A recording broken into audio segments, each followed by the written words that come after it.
अचानक निशा के ससुराल पहुंचे उसके भाई विवेक ने देखा कि उसका जीजा मयंक उसकी बहन निशा को मार रहा था। तभी विवेक आकर मयंक का हाथ पकड़ लेता है और देखता है कि निशा के गालों पर थप्पड़ के निशान थे और हाथ भी जले हुए थे, मुंह से भी खून बह रहा था।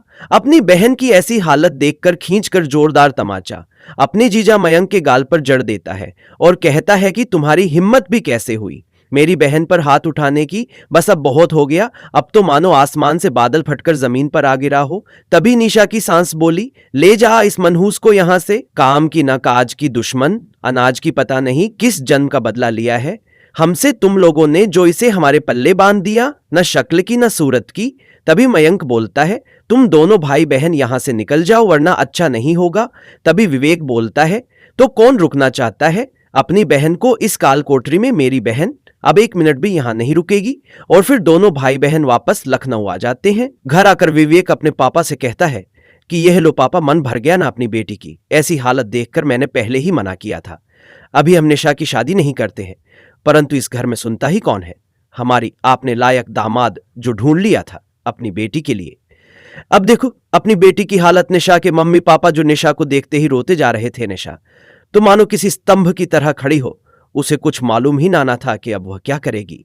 1 महीना बीत चुका था निशा को अपने मायके आए हुए, परंतु किसी ने भी निशा को अभी फोन करके भी नहीं पूछा था कि वह कैसी है। कुछ दिनों बाद निशा को चक्कर आने लगे। डॉक्टर को दिखाने से पता चलता है कि निशा प्रेग्नेंट है। अब तो निशा की खुशी का ठिकाना ही नहीं था। उसके पैर जमीन पर नहीं थे। वह सोच रही थी कि बच्चों के आने के बाद उसका और मयंक का रिश्ता बिल्कुल ठीक हो जाएगा। निशा अपनी मम्मी से कहती है, मम्मी मैं ये खुशखबरी मयंक को देना चाहती हूँ। तभी उसकी मम्मी बोलती है, देख ले, क्योंकि बच्चों के आ जाने के बाद माता पिता का रिश्ता और भी ज्यादा मजबूत हो जाता है।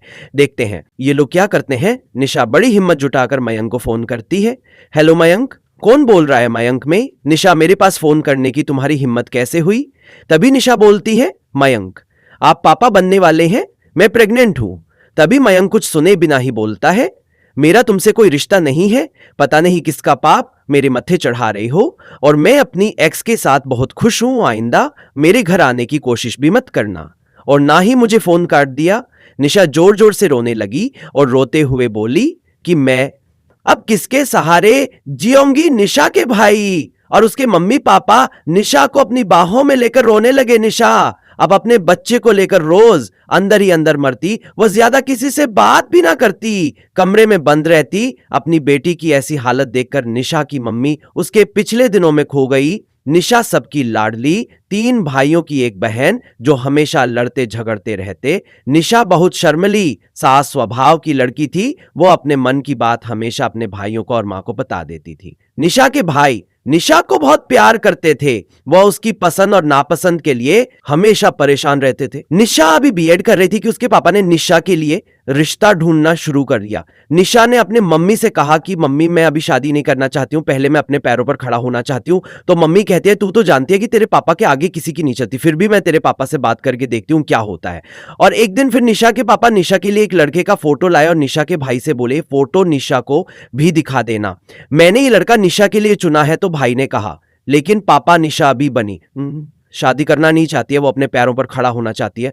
तो पापा बोले, बेटा लड़का बहुत अच्छा है और सरकारी नौकरी है, इसकी दिल्ली के रेलवे स्टेशन पर नौकरी करता है, इकलौता लड़का है, जमीन जायदाद है, पढ़ी लिखी फैमिली है, हमारी निशा वहां सुखी रहेगी। और रही बात पढ़ाई की, तो मैंने उनसे पहले ही बात कर ली है और हमारी बच्ची को आगे पढ़ाएंगे। तुम तीनों निशा से बात कर लेना। और निशा भी फिर इस रिश्ते के लिए हाँ कर देती है। निशा की शादी हो जाती है। शादी के बाद जब वो अपने ससुराल जाती है, तभी अंदर कमरे में बैठी होती है। बाहर से उसे रोने की आवाजें सुनाई देती है। वह बाहर जाकर देखती है तो बाहर उसकी सांस बेहोश पड़ी थी और उसका पति मयंक जोर जोर से रो रहा था और कह रहा था, मम्मी आई लव यू, मैं आपसे बहुत प्यार करता हूं, आप मुझे छोड़कर कभी मत जाना। और पानी की छींट अपनी मां के ऊपर डाल रहा था। यह सब देखकर निशा बहुत खुश हो जाती है कि जो व्यक्ति अपनी मां से इतना प्रेम करता है तो वो अपनी पत्नी से कितना प्रेम करेगा। अपनी सास के होश में आ जाने के बाद निशा कमरे में मयंक का इंतजार करने लगती है, परंतु मयंक नहीं आता। अगले दिन वो देखती है कि मयंक घर पर भी नहीं होता। तब वो अपनी नंद से पूछती है तो वो बताती है कि भैया तो अपने ऑफिस गए हैं। निशा को कुछ अजीब सा लगता है। निशा की सास बहुत स्ट्रिक्ट थी। उसकी 2 नंद भी थी जो बहुत ज्यादा लालची और कामचोर थी। हर वक्त उसकी नंद निशा पर नजरें जमाई रहती थी। उधर मयंक भी निशा से बहुत काम बात करता था और घर पर भी बहुत कम रहता था। आस पड़ोस की पड़ोसन जब निशा के घर आती तो उसकी सास निशा को उनसे बोलने से भी मना कर देती। निशा सबको खुश रखने के लिए सारा दिन काम करती रहती। अगर उससे कोई गलती भी हो जाती तो उसकी सास और ननद ताने देने से पीछे नहीं हटती। वो मौका ढूंढती रहती कि काम में कुछ कमी मिले, निशा की नंद आए। दिन दो के तीने उसकी सास और ननद ताने देने से पीछे नहीं हटती। वो मौका ढूंढती रहती कि काम में कुछ कमी मिले, निशा की नंद आए दिन निशा के साथ नई नई चुनौतियां खड़ी कर देती। निशा की सास अपने बेटे मयंक को बचपन से ही अपने चुंगल में फंसाए रखती थी।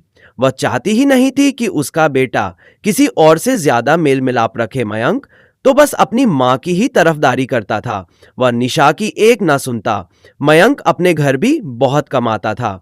एक दिन जब निशा के सास ससुर और दोनों नंद भी किसी विवाह के लिए गए हुए थे तो एक पड़ोसन जो कि उनके घर ज्यादा आया जाया करती थी, उसने आकर निशा को कुछ ऐसा बताया जिसे सुनने के बाद तो मानो निशा के होश ही उड़ गए। उसने कहा कि तुम्हारा पति मयंक तो शादी ही नहीं करना चाहता था, उसका किसी और लड़की के साथ अफेयर है जो कि बहुत गरीब परिवार से है, और तुम्हारी सास को वहां से दहेज ज्यादा नहीं मिलता तो उन्होंने मयंक की शादी तुमसे कर दी। तभी तो मयंक अब घर भी कमाता है, रेलवे ट्रैक की नौकरी में तो इनकम भी ठीक ठाक होती है। तब भी तुम्हारी सास तुम्हें यह कहकर टाल देती है कि बहनों की शादी करनी है तो वह डल ड्यूटी करता है। ऐसा बिल्कुल नहीं है, वह तुमसे झूठ बोलती है। तब निशा को थोड़ा शक हुआ कि हाँ, तभी तो मयंक मुझसे ज्यादा बात नहीं करते। बस इसी के चलते एक दिन निशा ने मयंक से पूछ ही लिया कि मयंक, आप क्या मुझसे नाराज रहते हैं? आपकी मम्मी और आपको मुझसे क्या प्रॉब्लम है, आप मुझे बताएं। तभी मयंक गुस्से में आकर निशा के गाल पर थप्पड़ छाप देता है। एक ही थप्पड़ की मार से निशा जमीन पर धम से गिर जाती है और फिर मयंक बोलता है कि तुम्हारी इतनी हिम्मत जो तुम मुझे मेरी मां के खिलाफ भड़काओगी। निशा को मयंक पर गुस्सा आ जाता है। तब वह भी बोलती है कि मयंक, तुम्हारा किसी और लड़की के साथ अफेयर है तो तुमने मुझसे शादी ही क्यों की थी, मेरी जिंदगी क्यों बर्बाद की है? निशा, तुम्हारा दिमाग खराब है क्या? मयंक के चिल्लाने की आवाज से निशा की सास भी कमरे के अंदर आ जाती है और एक तमाचा निशा के गाल पर जड़ देती है कि तुम मेरे बेटे पर इतना घिनौना अंजाम लगाओगी, और फिर झगड़े को संभाल भी लेती है कि मेरा बेटा इतना कमाऊ है, तुम्हारे रूप रंग से देखकर तुमसे कौन शादी करता, हमने तो तरस खाया था तुम पर जो तुम्हें अपने घर बहा कर ले आए, और कोई अफेयर वेफेयर नहीं है। मेरे लड़के का तुम्हें किसी ने गलतफहमी में फंसा दिया है, तुम्हारे कान भरे गए हैं। आज पड़ोस के लोग हमारी अमीरी से चिढ़ते हैं तो किसी ने तुम्हारे कान भर दिए हैं, और देखो गुस्से में आकर मैंने क्या कर दिया। जाओ जल्दी से मुंह धो लो और अपनी नंद के साथ खाना परोसने में उसकी मदद करो। उस दिन निशा चुप हो जाती है कि शायद यहाँ की पड़ोसन ऐसी है, और वह अपने काम में लग जाती है। अब निशा जब भी मयंक को कुछ कहती तो मयंक उल्टा उस पर गुस्सा कर देता। बात यहां तक बढ़ जाती है कि बात बात पर मयंक उसको थप्पड़ मार देता था। अब वह अपने ससुराल में सिर्फ नौकरा ही बनकर रह गई थी। आए दिन मयंक उसे बात बात पर मारता रहता। निशा अकेले में बैठकर रोती रहती, परंतु किसी को कोई फर्क नहीं पड़ता। निशा को अब समझना नहीं आता कि वह क्या करें और क्या ना करें। एक दिन अचानक निशा का भाई विवेक निशा के ससुराल पहुंच जाता है। अपनी बहन को ऐसे मार खाते देखता है। उसके बाद आगे की एक घटना होती है। किसी के जोर जोर से हंसने की आवाज से निशा की मम्मी, जो बैठे हुए ये सब बातें सोच रही थी, अचानक खड़ी हो जाती है। वह देखती है कि निशा खुशी से झूम रही है। वह अपनी मम्मी से कहती है, देखो मम्मी, मैंने कहा था ना कि मयंक को अपनी गलती का एहसास हो ही जाएगा, और देखो उसके नाम से लेटर आया है। फिर निशा पत्र खोलती है जिसके पढ़कर वह धम से जमीन पर बैठ जाती है और जोर जोर से रोने लगती है। लेटर में तलाक के पेपर्स थे जिन पर मयंक के साइन थे। दोस्तों, तलाक शब्द हमारे समाज में किसी अभिशाप से कम नहीं माना जाता। जो लड़कियां हजार दुख सह लेगी परंतु तलाक से डर जाती है।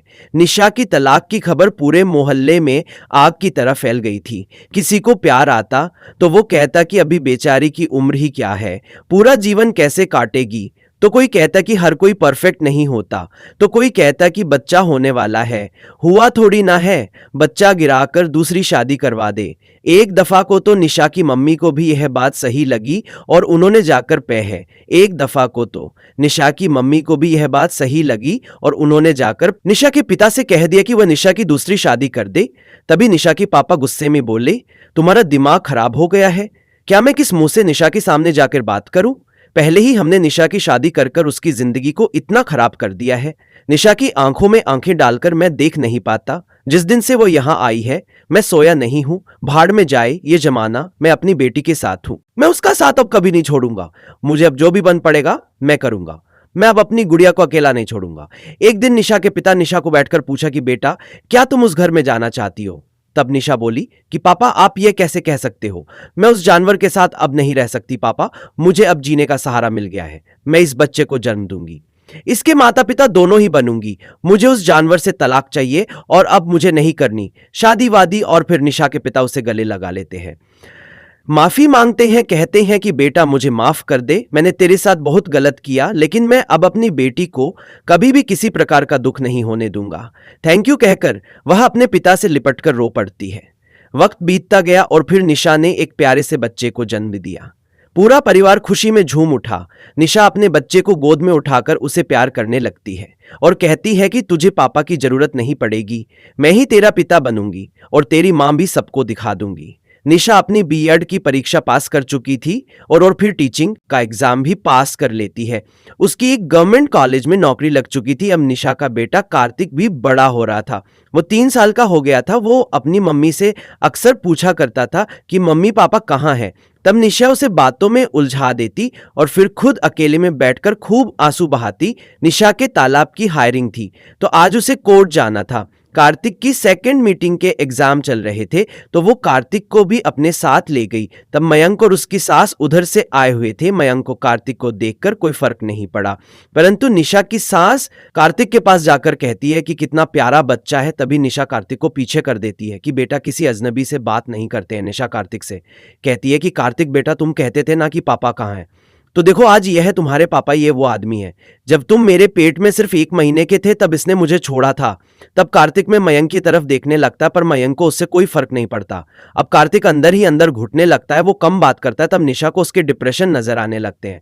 वो सोचती है मयंक तो उसका पिता है, शायद उसके मन में कार्तिक के लिए प्रेम जाग जाए। और फिर एक दिन निशा हिम्मत जुटाकर मयंक को फोन कर ही देती है। तब मयंक बोलता है हेलो। कौन? निशा बोलती है कि मयंक में निशा कहो, क्या कहना है? मयंक जैसे सबके पापा रहते हैं वैसे भी तुम कार्तिक के पिता हो। हाँ, तो कार्तिक तुम्हारे पास साथ रहना चाहता है। अभी निशा अपनी बात पूरी भी नहीं करती कि मयंक बोल पड़ता है मैं तुम्हारे साथ नहीं रहना चाहता हूं, परंतु अगर तुम कार्तिक को मुझे दे दो तो मैं उसकी जरूरत को पूरी। निशा उसी बीच में ही चुप कर देती है कि तुम कौन होते हो? उसकी जरूरतें पूरी करने वाले मैं उसकी माँ हूं, मैंने उसकी माँ हो, मैंने तो ऑक्यूपेशन। मयंक बोल पड़ता है कि तुम कौन होते हो? उसकी जरूरतें पूरी करने वाले मैं उसकी माँ हूं, मैंने तो ऑक्यूपेशन। ऑक्यूपेशन को तय है, शुद्ध को तय है कि तुम कौन होते हो? उसकी जरूरतें पूरी करने वाले मैं उसकी माँ हो, मैंने तो ऑक्यूपेशन को तय है कि तुम कौन होते हैं, मैं उसकी माँ हूं को तय है।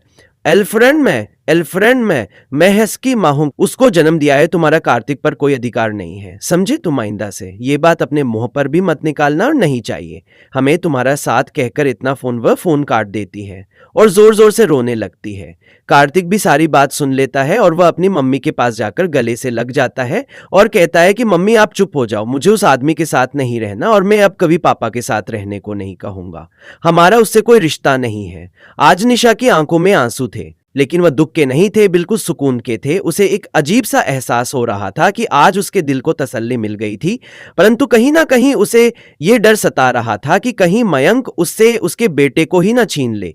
तभी वह सपने में देखती है कि उसके बेटे को मयंक उसके हाथों से छीन कर ले जा रहा है।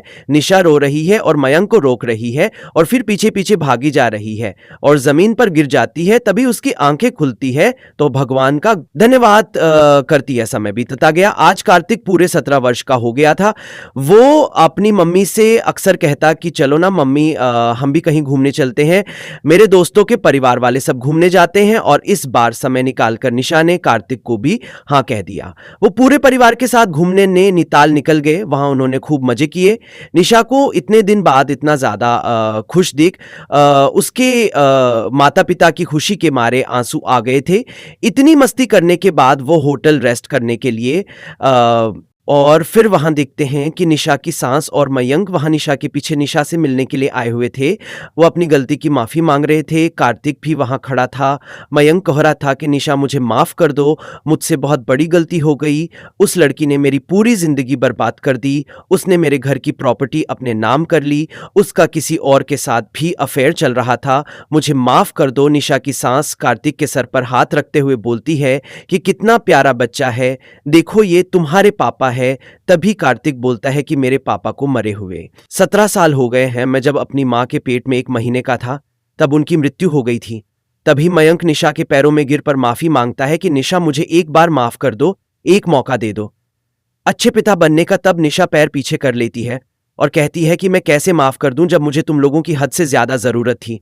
तुम लोगों ने मुझे धक्का मारकर निकाल दिया था और पूरी दुनिया के सामने मुझे बदचलन का धब्बा लगा दिया था। बताओ कैसे माफ कर दूं। तभी मयंक बोलता है कि निशा जो तुम कहोगी मैं वही करूंगा प्रिंत, तुम मुझे माफ कर दो। फिर निशा कहती है कि मैं तुम्हें माफ कर दूंगी। क्या तुम मुझे वह 17 साल मेरे संघर्ष के लौटा सकते हो? बोलो, क्या तुम मेरे बेटे के आंसू वापस लौटा सकते हो? चुप क्यों हो? जवाब दो। तब कार्तिक निशा का बेटा बोलता है कि चलो मम्मी, हमें किसी की जरूरत नहीं है, मुझे नहीं चाहिए। ऐसे पापा वापा हमें ऐसे अजनबी से बात करने की कोई जरूरत नहीं है। फिर कार्तिक निशा का हाथ पकड़कर वहां से चल देता है। निशा भी पीछे मुड़कर नहीं है। देखती मयंक वहीं जमीन पर बैठकर रोता रहता है। मयंक और निशा के सास अपनी गलती का एहसास वक्त निकल जाने के बाद कर रहे थे, जिसकी कोई कीमत नहीं होती। दोस्तों, कहानी आपको कैसी लगी कमेंट बॉक्स में अपने विचार अवश्य बताएं और अगर ऐसी कहानी सुनने हैं तो हमारे चैनल को सब्सक्राइब करें, वीडियो को भी एक लाइक कर दीजिए। मिलते हैं फिर से एक नई कहानी के साथ, तब तक के लिए धन्यवाद। जय हिंद, जय भारत।